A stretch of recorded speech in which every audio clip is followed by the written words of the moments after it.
So friends ನೋಡಿ, ನಮ್ಮ ಬುಜ್ಜಿಗೆ ಗೊತ್ತಿಲ್ಲ ಅವ್ನು ವೀಡಿಯೋ ಮಾಡ್ತಾ ಇದ್ದೀನಿ ಅಂತಂದರೆ ಅವನು ಮಾತಾಡಲ್ಲ ವೀಡಿಯೋದಲ್ಲಿ. ಸೊ ಇವತ್ತು ಆಫ್ಟರ್ನೂನಿಂದ ವ್ಲಾಗ್ ಶುರು ಮಾಡ್ತಾ ಇದ್ದೀನಿ. ಆಫ್ಟರ್ನೂನ್ ಇವತ್ತು ಲಂಚ್ಗೆ ಏನಪ್ಪ ಅಂತಂದರೆ ಏನಿಲ್ಲ, ಸಿಂಪಲ್. ನಮ್ಮ ಮಮ್ಮಿ ಅಡುಗೆ ಮಾಡೋಣ ಏನಾದರೂ ಅಂತ ಇದ್ರು. ನಾನು ಬೇಡ ಮಮ್ಮಿ ಪಾಸ್ತಾ ಮಾಡೋಣ ಅಂತ ಅಂದ್ಬಿಟ್ಟು ಪಾಸ್ತಾ ತಿನ್ನಬೇಕು ಅಂತ ಅನಿಸ್ತಾ ಇತ್ತು, ಅದಕ್ಕೆ ಪಾಸ್ತಾ ತರಿಸಿದ್ದೀನಿ. ಆ್ಯಂಡ್ ಮಮ್ಮಿ ವೆಜಿಟೇಬಲ್ಸ್ ತಿಂದರೆ ಪಾಸ್ತಾ ಮಾಡೋಣ ಅಂತ. ಬುಜ್ಜಿ ಬಾಯಿ ಮೆಣಸಿನ್ಕಾಯಿ ಇಟ್ಬೇಕು ಅಲ್ವಾ? ಹಾಂ ಅಮ್ಮಮ್ಮನ ಫೋನ್ ಚಾರ್ಜ್ ಮಮ್ಮಿ. ಚಾರ್ಜ್ ಕೊಡ್ತೀವಿ, ಹಾಕ್ಬಿಡ್ಬೇಕು ಬೇಗ. ಪಾಸ್ತಾ ಮಾಡೋಣ ಅಂದ್ಬಿಟ್ಟು ಅದಕ್ಕೆ ಪಾಸ್ತಾಗೆಲ್ಲ ರೆಡಿ ಮಾಡ್ಕೋತಾ ಇದ್ರು. ಹಾಗೆ ನಾನು ಕ್ಯಾಂಟೀನ್ಗೆ ಕೂಡ ಹೋಗ್ಬೇಕು ಸ್ವಲ್ಪ.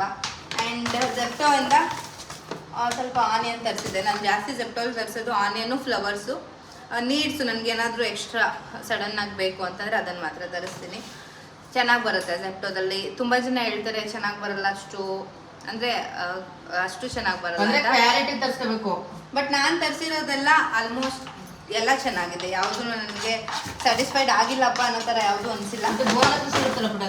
ಅದ್ರಲ್ಲಿ ಪಾಯಿಂಟ್ಸು ಆ್ಯಡ್ ಆಗುತ್ತೆ. ಚೆನ್ನಾಗಿದೆ.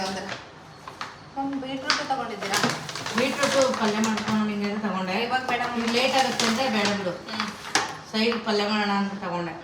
ನಾನು ಹಂಗೆ ಸರಿ ಒಂದು ಮಾಡೋದು ಇನ್ನೊಂದು ಮಾಡೋದು. ಆ್ಯಂಡ್ ಪಾಸ್ತಾ ಮಾಡಬೇಡ. ಪಾಸ್ತಾನ ಕ್ವಿಕ್ಕಾಗಿ ಹೆಂಗೆ ಮಾಡೋದು ಅಂತ ನಾನು ತೋರಿಸ್ಬಿಡ್ತೀನಿ.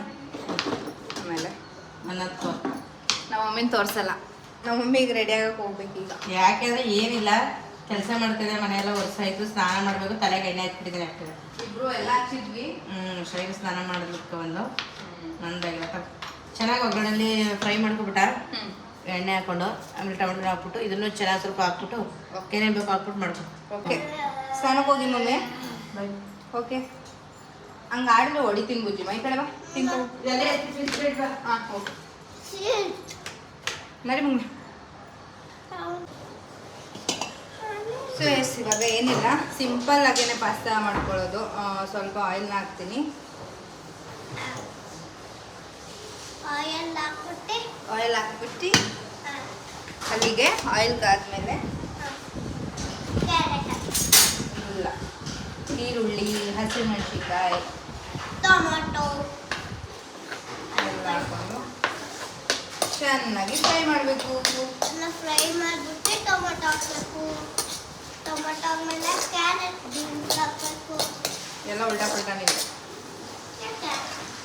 ಸೊ ಫ್ರೆಂಡ್ಸ್, ಆನಿಯನ್ ಫ್ರೈ ಆಯಿತು ಅಂದಾಗ ಸ್ವಲ್ಪ ಶುಂಠಿ ಬೆಳ್ಳುಳ್ಳಿ ಪೇಸ್ಟ್ನ ಆ್ಯಡ್ ಮಾಡ್ಕೊಳ್ಳೋಣ. ಇದೆಲ್ಲ ಎಕ್ಸ್ಟ್ರಾ ಟೇಸ್ಟ್ಗೋಸ್ಕರ ಚೆನ್ನಾಗಿರುತ್ತೆ. ಸ್ವಲ್ಪ ಸೇರಿಸ್ಕೊಳ್ಳೋಣ, ಸಾಕು. ಇವಾಗ ಸ್ವಲ್ಪ ಹಸಿ ವಾಸನೆ ಹೋಗೋವರೆಗೂ ಚೆನ್ನಾಗಿ ಫ್ರೈ ಮಾಡ್ತಾ ಇಲ್ಲಿಗೆ ಇವಾಗ ಕ್ಯಾರೆಟ್ ಬೀನ್ಸ್ನ ಕೂಡ ಸೇರಿಸ್ಕೊಳ್ಳೋಣ. ಓಕೆನಾ? ಯಾಕಂತಂದರೆ ಇದೆಲ್ಲ ಕುಕ್ ಆಗಬೇಕಲ್ವ, ವಾಶ್ ಮಾಡಿ ಕಟ್ ಮಾಡಿರೋದು. ಇದನ್ನು ಹಾಕಿ ಒಂದು ಒಳ್ಳೆ ಮಿಕ್ಸ್ ಮಾಡೋಣ. ಇದು ಕ್ಯಾರೆಟ್ ಬೀನ್ಸ್ ಎಲ್ಲ ಫ್ರೈ ಆಗಿದೆ. ಇಲ್ಲಿಗೆ ನಾನು ಟೊಮೆಟೊ ಸೇರಿಸ್ಕೊತಾ ಇದ್ದೀನಿ.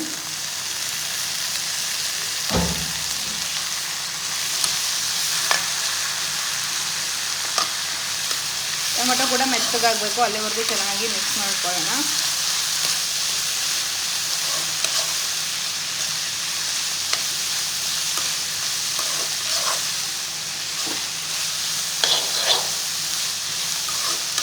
ಚೈನೀಸ್ ಟಚ್ಚು ಎಂಡಲ್ಲಿ ಕೊಡೋಣ, ಓಕೆನಾ? ಇವಾಗಲೇ ಹಾಕೋದು ಬೇಡ, ಯಾಕಂದರೆ ಬೇಯಿಸ್ಕೊತಾ ಇದ್ದೀನಿ ನಾನು. ಪಾಸ್ತಾನು ಇದ್ರ ಜೊತೆಗೆ ಹಾಕಿ ವಾಟರಾಗಿ ಬೇಯಿಸ್ಕೊತಾ ಇದ್ದೀನಿ. ಫಸ್ಟು ಇದ್ರ ಜೊತೆ ಕುಕ್ ಆಗಲಿ. ಸ್ವಲ್ಪ ಇದಕ್ಕೆ ಖಾರ ಪುಡಿ ಹಾಕ್ತೀನಿ.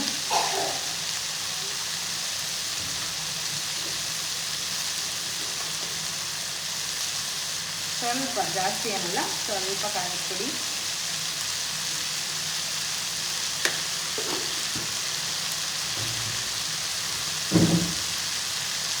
ಹಾಕಿ ಒಂದು ಒಳ್ಳೆ ಮಿಕ್ಸ್ ಮಾಡೋಣ.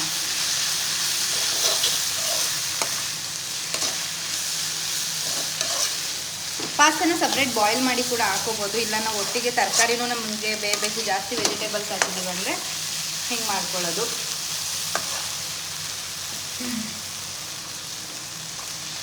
ಸೊ ನೆನೆ ಹಾಕಿದ್ದೆ ನಾನು, ಒಂದು 10 ಮಿನಿಟ್ ನೆನೆಸಿದ್ದು ಪಾಸ್ತಾ.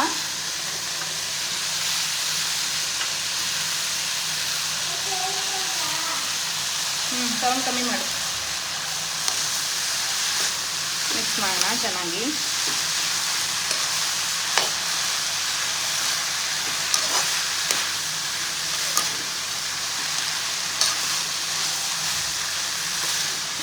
ಇವಾಗಲೇ ನೋಡಿ ಕಲರ್ಫುಲ್ಲಾಗಿ ಕಾಣಿಸ್ತಾ ಇದೆ, ಬಟ್ ಇದು ಕುಕ್ ಆಗಬೇಕು ಚೆನ್ನಾಗಿ.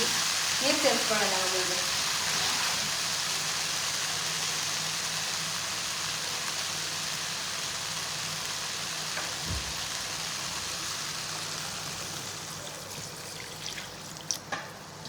ಸೊ ನೀರು ಎಷ್ಟು ಬೇಕು ನೋಡಿಕೊಂಡು ಅದು ಬಾಯ್ಲ್ ಆಗೋಷ್ಟು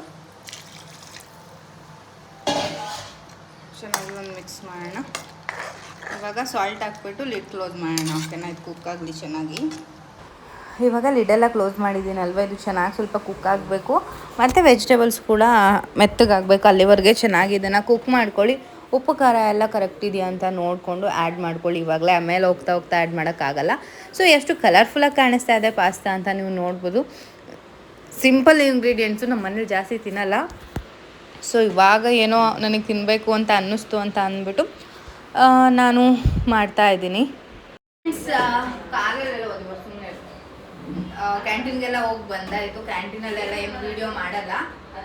ಸೊ ಏನೇನೆಲ್ಲ ತಂದಿದ್ದೀನಿ ಅಂತ ತೋರಿಸ್ತೀನಿ. ನಾನು ಜಾಸ್ತಿ ಕ್ಯಾಂಟೀನಿಂದ ತರೋಕೆ ಹೋಗೋದೇನೆ ಸರ್ಫ್ ಪೌಡರು ಮತ್ತು ಡಿಟರ್ಜೆಂಟು, ಮತ್ತು ನಾವು ಯೂಸ್ ಮಾಡೋ daily regular soap, paste, creams, ಇಷ್ಟು ನಮಗೆ ನೆಸೆಸಿಟಿ ತುಂಬ ಇರುತ್ತೆ ಕ್ಯಾಂಟೀನಲ್ಲಿ. ಇನ್ನು ಬೇರೆ ಬೇರೆ ಗ್ರಾಸರಿ ಐಟಮ್ಸ್ ಎಲ್ಲ ಅಷ್ಟಾಗಿ ಪರ್ಚೇಸ್ ಮಾಡಲ್ಲ. ಏನಕ್ಕೆ ಅಂತಂದರೆ ಕಾಸ್ಟ್ಲಿನ ಇರುತ್ತೆ. ನೀವು ಹೇಳ್ಬೋದು ಆರ್ಮಿ ಕ್ಯಾಂಟೀನಲ್ಲಾದರೆ ನಿಮಗೆ ಏನು ರೇಟ್ ಇರುತ್ತೆ ಅದಕ್ಕಿಂತ 50% ಕಮ್ಮಿ ಆಗುತ್ತೆ ಅಂತ. ಬಟ್ ಅದೇ ಥರ ಈಗ ಹೆವಿ ರೇಟದ್ದು ಇರುತ್ತೆ, ಅಲ್ಲಿ ತುಂಬಾ ಹೈ ರೇಟ್ದೆಲ್ಲ ಇರುತ್ತೆ. ಇದು ಮುನ್ನೆ ಸೊ ಹಾಗಾಗಿ ನಮ್ಗೆ ಏನು ನೀಡ್ಸ್ ಇದೆ ಅಷ್ಟನ್ನು ಮಾತ್ರ ತೊಗೋತೀವಿ. ನಮಗೆ ಈ ಥರ ರಿನ್ ಪೌಡರ್ ನಮ್ಮ ಮನೆ ಆ್ಯಕ್ಚುಲಿ ವಾಶ್ ಮಾಡಿ ಆಮೇಲೆ ವಾಷಿಂಗ್ ಮಿಷಿನ್ಗೆ ಹಾಕೋದು, ಕೊಳೆ ಬಟ್ಟೆ ಎಲ್ಲ ಇರುತ್ತೆ ಅಲ್ವಾ, ಹಾಗಾಗಿ. ಸೊ ಇದು ಅಡ್ವಾನ್ಸ್ ತೊಗೊಂಡಿದ್ದೀನಿ ಒಂದು 2 ಮಂತ್ಸ್ಗೆ. ಬೀಳ್ತೀಯಾ? ಯಾಕಂತಂದರೆ ಪದೇ ಹೋಗಿ ತರೋಕ್ಕಾಗಲ್ಲ ಅಲ್ವಾ. ನಾನು ತುನಿ ಇಬ್ಬರೇ ಹೋಗ್ಬೇಕಾಗಿರೋದು ಕ್ಯಾಂಟೀನ್ಗೆ, ಯಾರು ಹೋಗೋಕ್ಕಾಗಲ್ಲ. ಚಿಕ್ಕಿ ಏನು ಚಿಕ್ಕಿ ಚಾಕ್ಲೇಟ್ ಕಡಲೆ ಮಿಠಾಯಿ.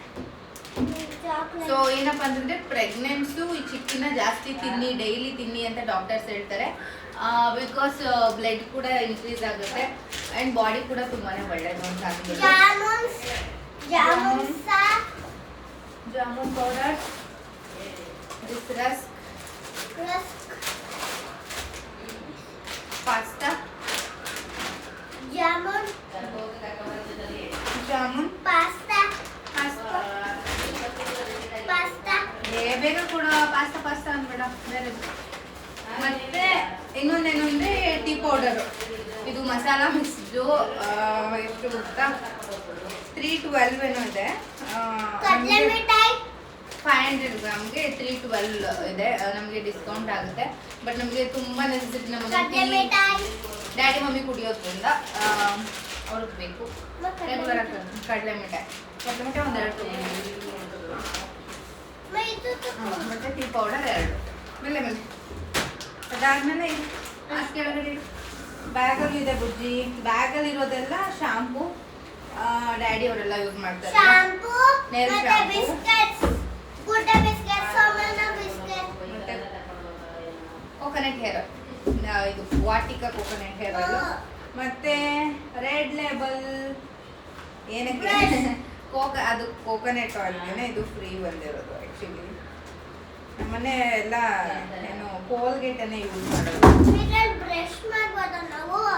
ಇದರಲ್ಲಿ ಚಕ್ಕೆ, ಲವಂಗ ಎಲ್ಲ ಇರುತ್ತೆ. ಇನ್ನು ಬುಜ್ಜಿಗೆ ಒಂದಷ್ಟು ಬಿಸ್ಕೆಟು, ಪಾರ್ಲೇಜಿ ಅವನೇ ಎತ್ಕೊಂಡಿರೋದು. ಗುಡ್ಡೆ ಬಿಸ್ಕೆಟ್, ಪಾರ್ಲೇಜಿ ಆ್ಯಂಡ್ ಮಾರಿಗೋಲ್ಡ್. ಏನಕ್ಕಪ್ಪ ಅಂತಂದರೆ ಕ್ರೀಮ್ ಬಿಸ್ಕೆಟ್ಸ್ ಎಲ್ಲ ಅಷ್ಟು ಕೊಡಲ್ಲ ಅವನಿಗೆ. ಮಕ್ಕಳಿಗೆ ಜಾಸ್ತಿ ಕ್ರೀಮ್ ಬಿಸ್ಕೆಟ್, ಆಳು ಮೂಳು ಅದನ್ನೆಲ್ಲ ತಿನ್ಸೋದು ಅವಾಯ್ಡ್ ಮಾಡಿಬಿಟ್ಟಿದ್ದೀನಿ ಇವಾಗ.